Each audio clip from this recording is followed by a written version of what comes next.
this message in particular, we're talking about letting go of some of that baggage, letting go of that baggage. If you want to find somebody near you and tell them, man, Jesus wants your baggage. Jesus wants your baggage. Go ahead and find somebody and say, Jesus wants your baggage. It's true, he does.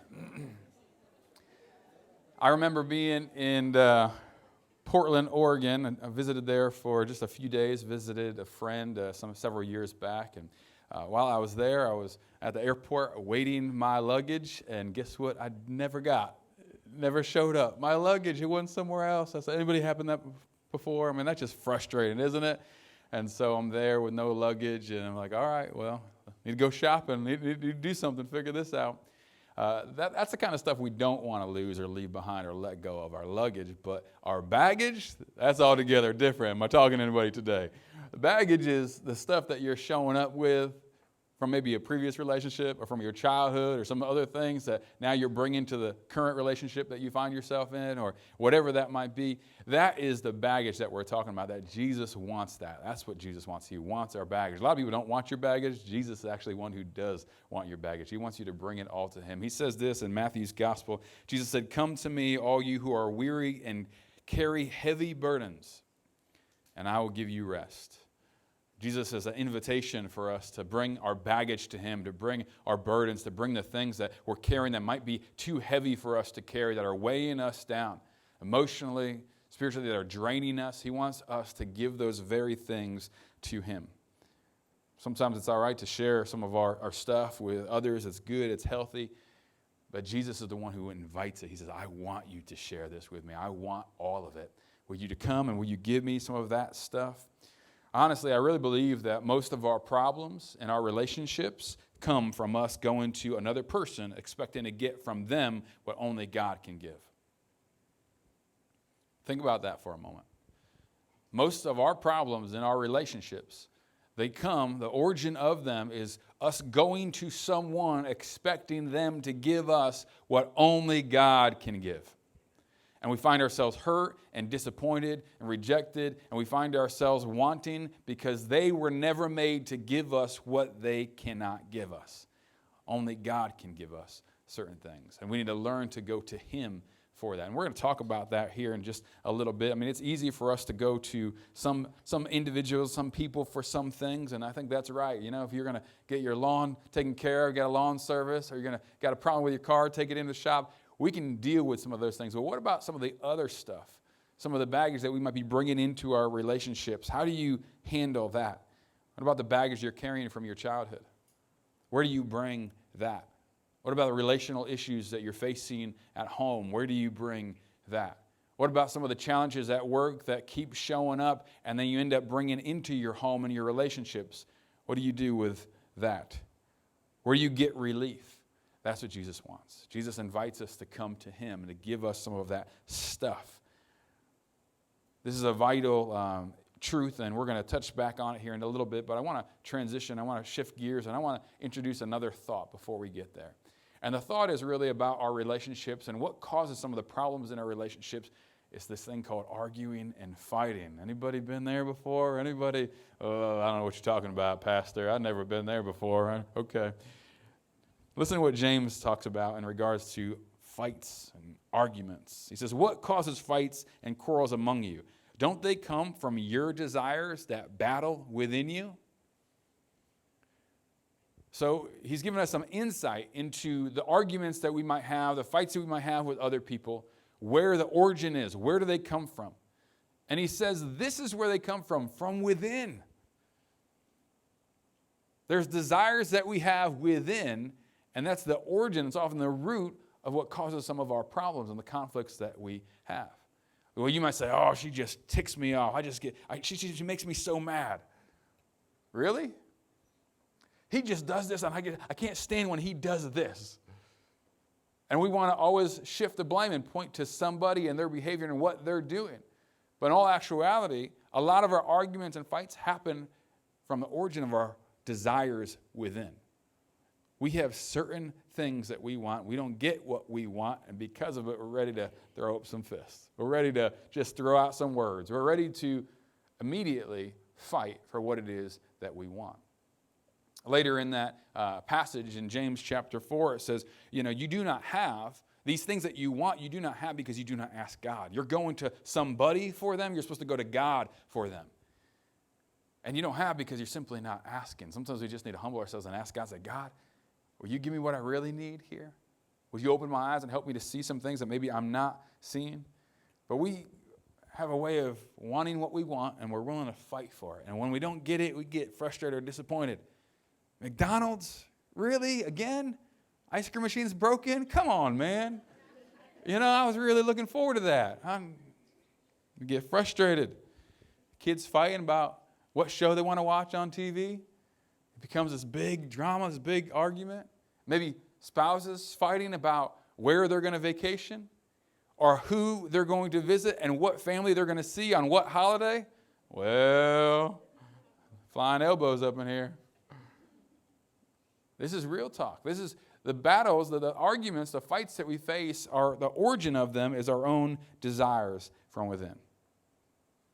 And I think that phrase within, and go back to that scripture in James chapter 4, I don't believe God wastes words.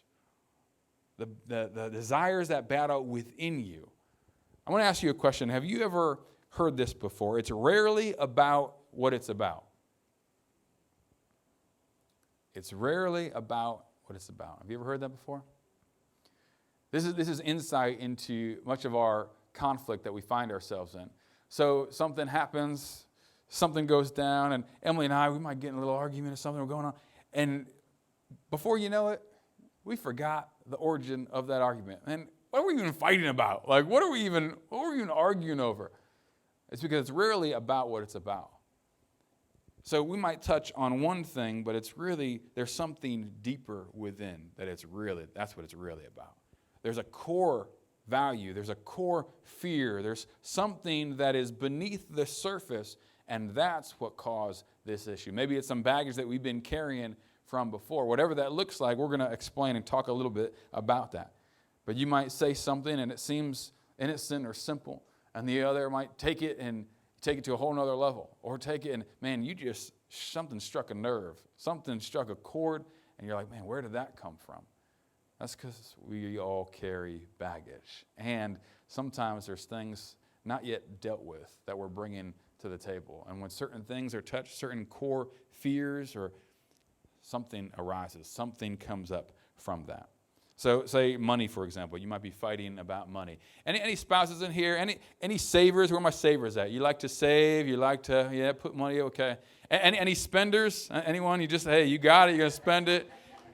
How many of y'all are married to a saver and you're a spender, or vice versa? It's often that way. God just makes it that happen. The opposites attract. And that becomes a point of tension. It becomes a point of sometimes contention, of issues and fighting.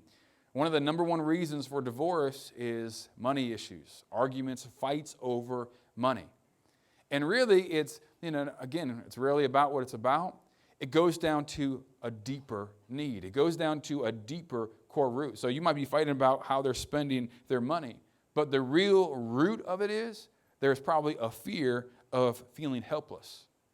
Man, this is getting out of control. I don't have any control here. I'm feeling helpless. And then what if we might end up homeless, or I'm going to be alone, I'm going to be abandoned, I'm going to be, because it touches on something much deeper. So whatever the issue is, it's often not really about that. It's about something deeper. It's about a core need or a core fear that you and I might have.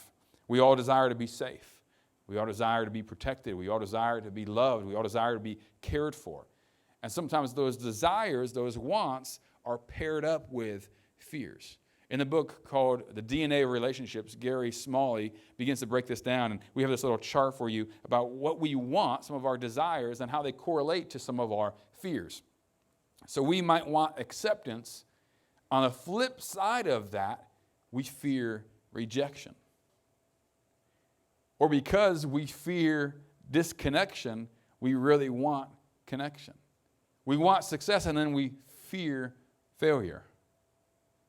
We want significance, and so we're feeling unimportant. These are just a few of a long list of those kind of touches on some of those core fears.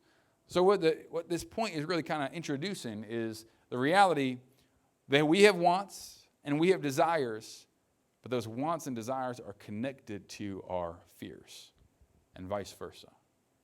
And so that's what causes some of the issues in our relationships, because there's a fear that, man, this is not going to be met. This is going to fail. I'm going to fail. I'm going to be rejected. I'm going to be abandoned.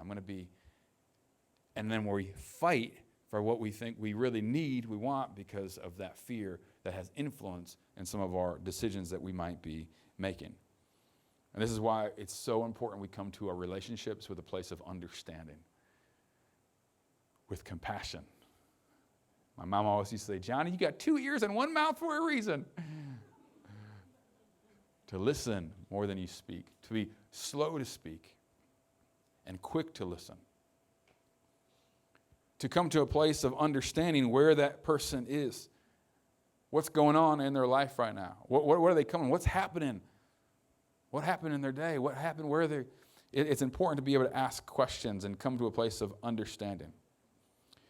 You know, if you and I were in downtown Tampa right now, and we were just walking the streets and somebody hollered all kinds of profanities at us or said things about us or, whatever, it probably won't faze us too much. We'd probably help him, Jesus. I pity the fool. Lord have mercy.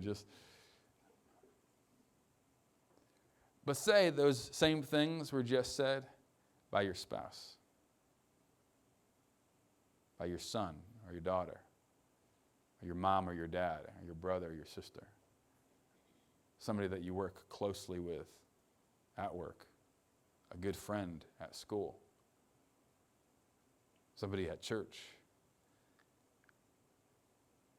You wouldn't give much thought to the person downtown Tampa who's just because, I don't know him, I don't know me, just keep moving, forget it.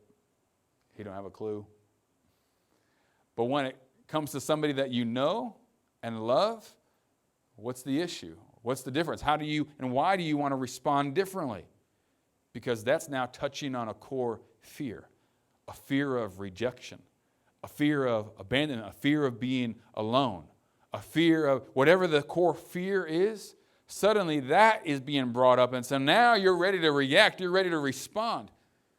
That's why sometimes that's the people who are closest have the potential to hurt us the most, because they're touching on some of those core fears that we all have that are all residing within us. So a stranger might not push your buttons, but your spouse, your sibling, your child, they can push every one of those buttons, because it deals with something deeper on the inside. This aspect of these certain fears of disconnection or whatever that might be. I want to introduce another scripture to you, this thought in 1 John chapter 4. It says, there is no fear in love. I love this chapter, this whole entire book of 1 John. These verses in particular, there's no fear in love, but perfect love drives out fear, because fear has to do with punishment. The one who fears is not made perfect in love. The one who fears is not made perfect in love. And so here, this is a thought that's being communicated that we have some growing up to do. We need some upgrades in regards to our understanding of God's love for us, to know that He really, really loves us. If there is no fear in love, and God desires to drive out fear through His love, how many of y'all know you need an upgrade in His love? Come on, somebody. I need an upgrade. I need to continue to know and grow in my understanding, my comprehension, my revelation of God's love for me. To know that He is present, to know that He's there, that He desires to remove fear. We're all going to wrestle with some kind of fear, and I'm not talking about, fear of spiders or public speaking or fear of snakes on a plane, Now I'm talking about the fear, these core fears. Fear of rejection. Fear of, here's a thought of a couple common fears that we have in relationships. Two primary fears that we have in regards to relationships are, one, the fear of being controlled, of losing power, or two, the fear of being disconnected, separated from others. alone.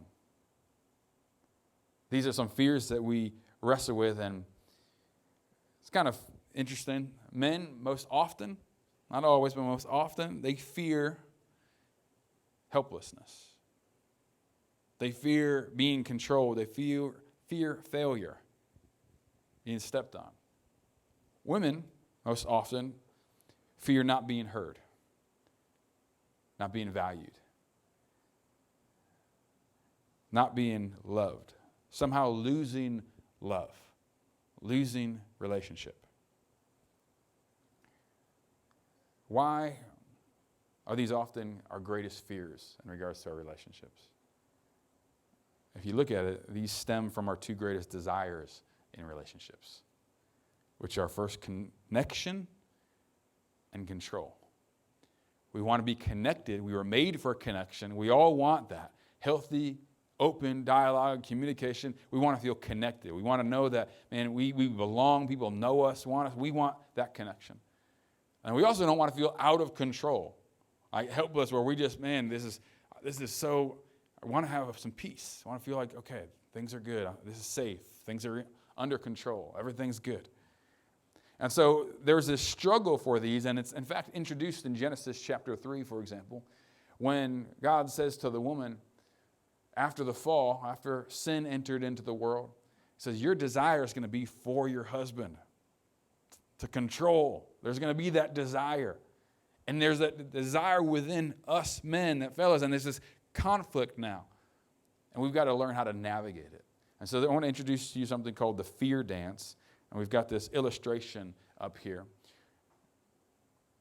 And again, this is from Dr. Gary Smalley's book, The DNA of Relationships. He's got other material out there, other books on it as well, where he touches on this fear dance. And so say something happens and you're hurt by a word that was spoken, an action that was done, whatever that might be. Well, you want connection, and so the opposite of that is you're fearing maybe rejection. Then you're going to react, you're going to blame, you're going to criticize, you're going to escalate, you're going to withdraw, whatever that might be. And then you're going to cause the other person a hurt. And then they have some wants. On the flip side of that, their desires are a core fear that then is going to trigger them to react, and then you're going to hurt. And it's this vicious cycle called the fear dance that many relationships find themselves in a pattern, almost like a holding pattern of just continuing to see the same stuff, the same problems again and again and again. And it's not healthy. It might be a dance that you find yourself in, but there is more that God has for you. Amen. God has a better way. God has a better plan for our relationships. And so to look at what this looks like, say for example, I want to be loved. I want peace. I want everything to be in order. I want control. And maybe I fear failure, or I feel, just, being rejected or whatever that might be. So I react. I'm going to withdraw. And I'm just going to, fellas, we do this sometimes. I'm going to go out to the garage, right? I'm going to go get on the motorcycle. I'm going to go drive the car. I'm going to go. And it's all right to calm down and breathe. But the problem is when you don't leave from that place. You just give the silent treatment for days. Cold shoulder. You're just roommates and you're not even talking, right? You then cause somebody else to hurt. Somebody that you care about. You're causing them pain. You're bringing them pain because of that withdrawal. Which, say, for example, your wife, she might want connection. She fears disconnection. And so that withdrawal is removing one of her needs and touching on one of those core fears that's going to cause her then to react.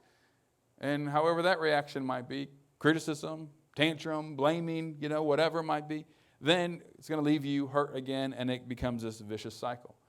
Say, for example, it's work, a relationship with work. Maybe you have a boss who has a fear of inadequacy, a fear of failure. And so that fear causes them to react in a way that they're always almost overbearing, almost doing everything themselves. They're just going to take it from you. They're reacting kind of short. Then it's going to leave you as the employee, or maybe you're the boss and you have an employee. It's going to leave them kind of frustrated, feeling like, man, what do I do from here? I'm unvalued, I'm not wanted, I'm taken advantage of, and then they're going to react maybe passive aggressive or criticism or whatever, and it turns into this cycle. So regardless of the context of the relationship, it could be sibling, it could be coworker, it could be spouse, whatever the context, it's this dance that you find yourself in a continual, almost repetitive cycle that is unhealthy, that really God is designed to bring freedom from, that helps us get off of that dance of just endless brokenness. And the problem is we often have our focus on the other person. So if they just stopped reacting this way, they stopped doing this, then I would be fine, I wouldn't hurt, everything would be okay. But we don't ever think about our reactions.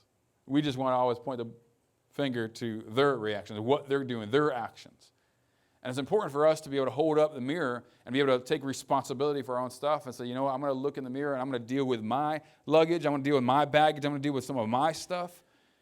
And that's where a healthy relationship really begins. When somebody, doesn't even have to be both partners, somebody's willing to take responsibility, look in the mirror for their own stuff and start working through that. Progress now can ensue and follow. And it's important for us because if you and I, if both partners, if both people in the relationship are not willing to look in the mirror, it only takes one, but you're at an impasse. Nothing's going to change. But when one is willing to, that begins to introduce healing. And things can start really taking place and changing in regards to our relationships. We need to remember that God is our source. So this is an important truth. So the very next verse in 1 John chapter 4 says, we love because he first loved us. Some translations will read this. It says, we love him because he first loved us. But that him is often italicized because it's just kind of inserted in there. So the more accurate translation is what we're looking at. We love because he first loved us. And this could almost be a period, comma, but it's saying that we love because God first loved us. We love God because God first loved us. We love others because God first loved us. We love ourselves because God first loved us. And so if you and I need to grow in our love, we need to grow in our understanding that he loves us. And so if you find yourself continuing to act out of fear and self-preservation and you have not been made perfect in love and God desires to give you an upgrade and understanding, a revelation of his love for you. And the more that you can settle in and stand in and bank on his love, knowing that you are loved, that you are a child of God, that there's nothing that you can do to change that fact, that he loves you, that his love is unchanging, unconditional. He loves you regardless of your failing or succeeding. His love remains the same. When you get that in your heart and you know that, it's not something tells you, somebody says, oh yeah, I got that. No, you know it in your heart. It's whispered to you. You know that I am loved, I'm a child of God. And you bank on that, you're standing on that, that gives you the ability now to love from a healthy place. That we talked about last week, you're not going to your relationships looking for something. You're going and you're not living for love, you're living from love. That you already know that who you are loved by God, and you're showing up not looking to be served, but to serve. Not looking to be all about your interests, but to be about the other person's interests. Am I talking to anybody today? So we love because he first loved us. We love him, others, ourselves. So if we want to love him well, more, we want to love God more, we need to get an understanding of his love for us. We want to love others more. So yeah, I got to grow in that. We have to come back to understanding and knowing his love for us. If we want to love ourselves better, well, we know we ain't taking good care of ourselves, we need to grow in God's love for us. So God, open my eyes. Help me to see your love for me. Help me to know your love and how much you love me. You spend time just asking God, open my eyes, Lord. I say to you notes like this, our relationships will be at their best when we know we're loved by God the most. Our relationships have the potential to be at their best when you know that you are loved by God the most. That you just, oh man, it's settled in your heart. You know, I'm loved by God. I'm forgiven, I'm cleansed, I'm washed over, I'm justified, I'm declared not guilty. God is with me, God is for me. And you have that confidence and you know it. It now opens up your relationships to be able to enter into a new realm, a new aspect, a new dimension of health, of healing, reconciliation, of growth. This is a vital truth. It's foundational in regards to our relationships. So the other night at dinner, we're hanging out with all the kids, and just that kind of asking, hey, how do you feel most loved? When do you feel most loved? And really, this is kind of his work on 5 love languages. Anybody familiar with that, love languages? It's a good thing to look at. We might have to provide a link to you if you've never heard that before. You can kind of take a little assessment and discover your love languages. And so, one of our guys says, I feel most loved when I'm snuggled. So that's physical touch, right? So that's probably his love language. And another one of our kids are like, I feel most loved when spending time with family. We're just all hanging out. So it's probably quality time. That's one of their love languages. Another's, I feel loved when, you make meals that I really like. Talking to his mama. So, all right. So that's probably acts of service.